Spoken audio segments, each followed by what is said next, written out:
Welcome back, everyone, to Open Line. Glad you are with us. We are talking about mask mandates in schools. We have with us two moms who are opposed to mask mandates from schools. They are both with Moms for Liberty, one in Davidson County, one in Williamson County. Cindy Goddard, Robin Steenman, joining us via Zoom. Thank you both. We've kind of set the table in the first part of the show. Now we're going to start taking some calls.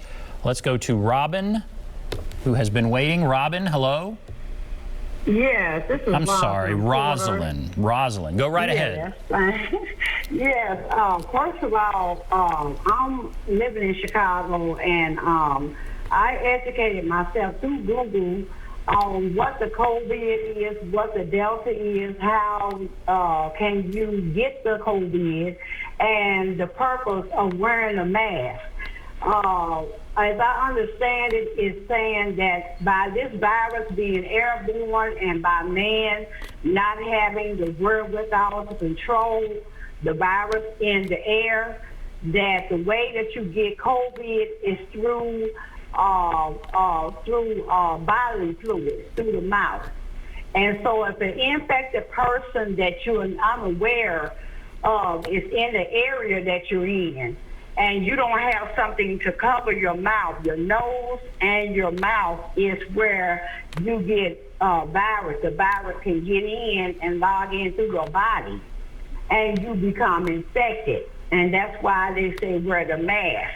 The mask is very important because if another person spurting, that's why they say 6 feet apart.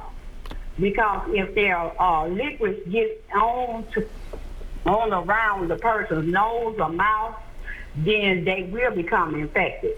And so that's why wearing a mask is important. I have gotten the Pfizer vaccine. I've gotten both vaccines. I still wear my mask because I understand the purpose of the mask. Now, so far as them not wanting their children to wear masks and everything, with that spread being as widespread as it is in Tennessee, I would advise them to wear it. And by ladies talking about they don't trust the CDC. Now they're going a little bit too far off the board there, because you're saying that, hey, these people are not educated enough to say what they're saying, to give the advice that they're saying. And they're not medically inclined or biologically inclined, and God gives people gifts to help each other. Okay. All right, Rosalind, thank you. So you're calling from Chicago. Chicago. All right, thank you. Thank you, Rosalind. So they think you heard what she said. You're going too far. You're not doctors. You're going too far by not trusting doctors. We have a bunch of calls, so one of you respond to that. Whoever wants to respond, Robin or Cindy, who wants to take that? I don't know. What comes to my mind is there are a lot of doctors that I do trust. On a side note, when my sister had her first baby, the doctor left her to die because she had something to go to. Doctors are only human. They make mistakes. And we have never said we are medical experts, but we are just, we want the evidence. We want to see the evidence that the masks work. And I haven't seen that. Would you say there are more doctors that think masks work than not?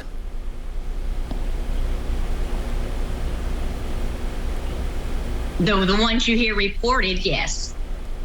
There's a lot of people that I don't think are speaking what they feel. They aren't speaking what they feel. Why not? Why wouldn't they speak what they feel? What is the motivation for telling everybody to wear a mask if it's not really going to help? What's the motivation for that? Control. Okay, so it's about control. So you think what? Is the virus not really serious? This is really a way that the government wants to control people? Or what when you say control, I guess I don't want to try and answer that. You answer that. When you say control, this is about control. It's not about safety. What do you mean? The virus is serious. It should be taken seriously. You put a mask on somebody, you take away their identity.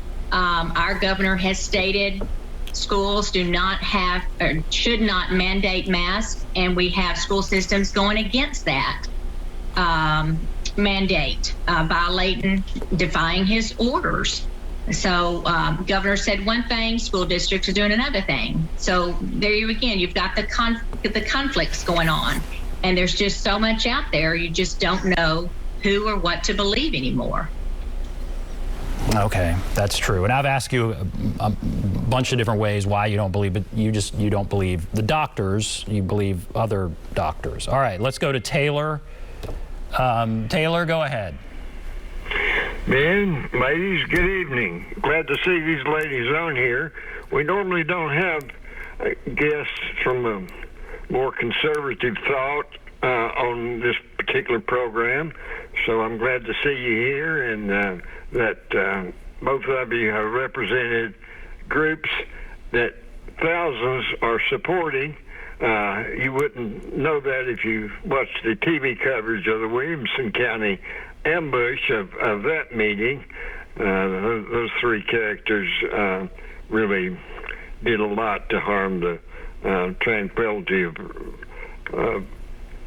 a school board meeting. But I'm a grandfather, not a child in school at this point. But Ben keeps asking about proof on things. One of the proofs about children in school is look at every private school last year. Continued classes, mask or no mask. We didn't have invasion of children into the wards whatsoever.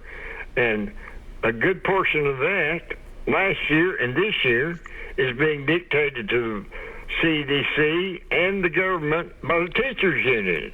The CDC has actually kept in touch with the teachers union on everything. And these, if you were to check the school attendance records, you will have teachers that are really violating this quarantine. Some of them have 4 or 5 occasions that they have used quarantine, and that's probably what's going on in Lebanon, and it may be as much as a silent teacher strike as it is anything else. So this is both a social and a medical problem. So you're saying that the teachers are faking? Is that what you're saying, Taylor?